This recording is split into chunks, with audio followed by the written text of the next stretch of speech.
My name is Ronnie Grace.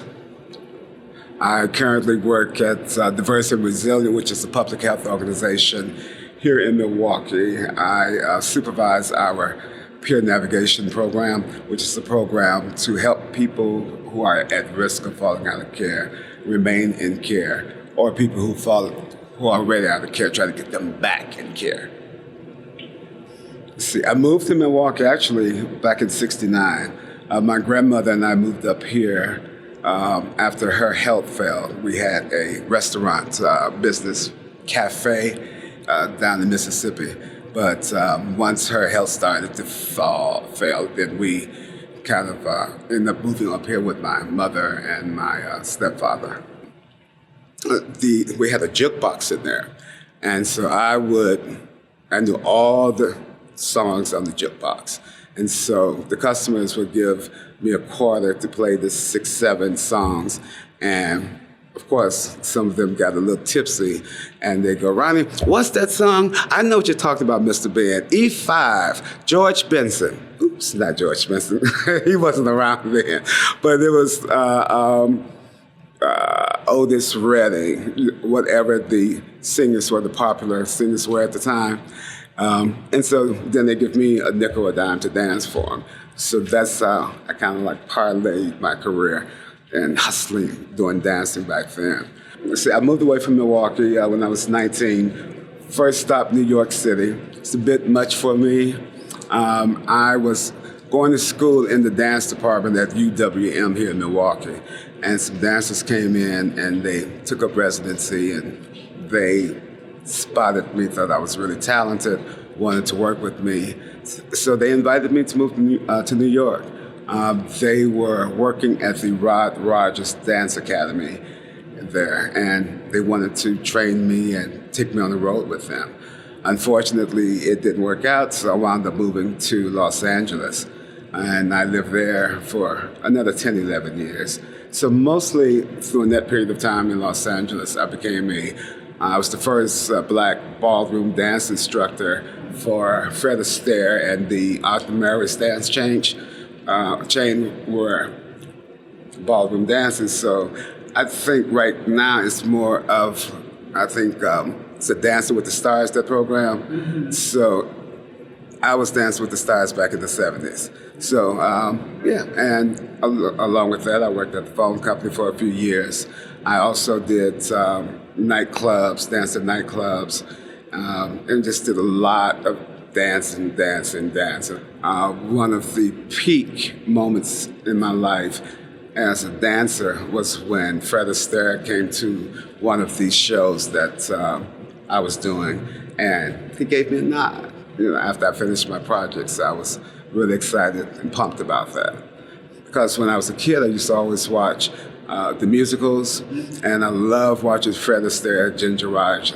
I know I'm aging myself, as well as some of the other dancers from that era. And I just became intrigued with ballroom dancing. So the first opportunity that I got to start doing ballroom dancing, I saw an ad in the newspaper. It said, dancers wanted, will train. So I said, I'm a dancer. So I got my leotard, got my gear up and everything, and I walk in there with my little black bag, and I'm just like, it's gonna be like fame.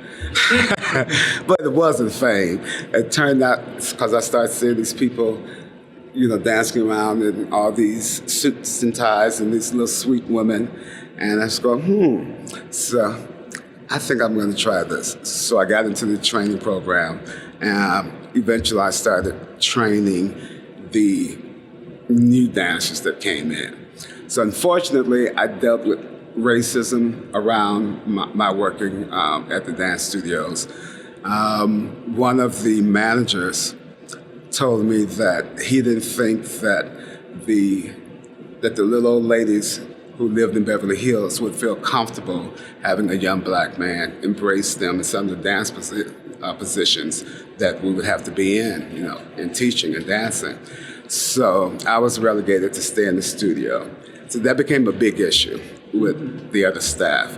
And so they actually, said that they would all leave and quit if I was not allowed to dance and go to the other studios the way that they were. And actually what wound up happening, this particular manager who I just thought was this racist bigot became like a father figure to me. After we spent some time together, got to know each other on a personal basis, and he just took me under his arms and trained me even more. And so music became my life, and the theater, the dance studios. I hung out a lot with some of the soul-trained dancers.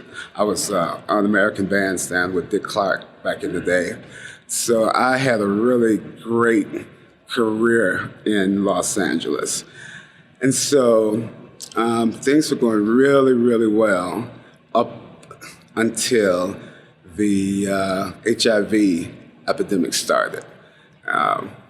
So I remember so succinctly when we started hearing these messages about this new cancer, this new gay cancer disease. And at the time, they was telling us it was a white man's disease, gay white man disease. I was so, okay, we good. And then suddenly, my roommate found out that he had HIV. And that started years and years of trying to wrap my mind around HIV. And of course, it was so scary. We were all terrified. Suddenly, we would start seeing a lot of the young men who were maybe built like I am. All of a sudden, you see them a couple of months later, they had shrunk down to maybe 120 pounds. And you start noticing people in the community, the textures of their hair started to change. They started to have these gaunt type looks, a great deal of them. And then all of a sudden, it wasn't a gay white man's disease anymore. It was in our community. And it was frightening. I used to go to this club. It was a well-known club in Los Angeles called Catch One. A huge club, really well-known. Lots of national figures would come through, Madonna, all of the popular artists and celebrities at that time. And of course, this being Los Angeles as well. And things just really changed all of a sudden.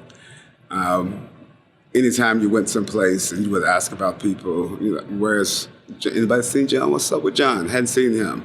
So you didn't hear? John's family came and got him and took him home. Or you said, where's Willie? The guy that used to dance by himself over there all the time. Unfortunately, Willie's in the hospital with pneumonia. You asked about Greg. Greg passed last week. So all of a sudden, everyone that I knew in the community, we became just petrified.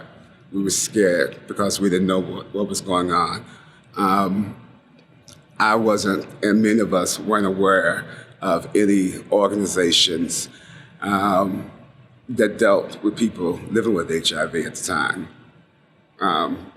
So much different than it is now because we have lots of AIDS service organizations, community-based organizations, who do prevention and those types of things. But at that time, it was just really, really, really hard because you start watching your social circle diminish and get to the point where as you go to that club that used to be filled with people dancing, lovely, vibrant people, and it was almost a ghost town because what was happening was because we did not know how HIV was transmitted, it was actually through the air, or by touching someone, kissing someone, all of those things. We just didn't know. And so people became really frightened. And if you were known to be gay, people suspected automatically that you had this disease oftentimes. We found friends who had developed AIDS dementia, who we found under cars. We found friends who just went missing for a while. It was the scariest period of my life at that time.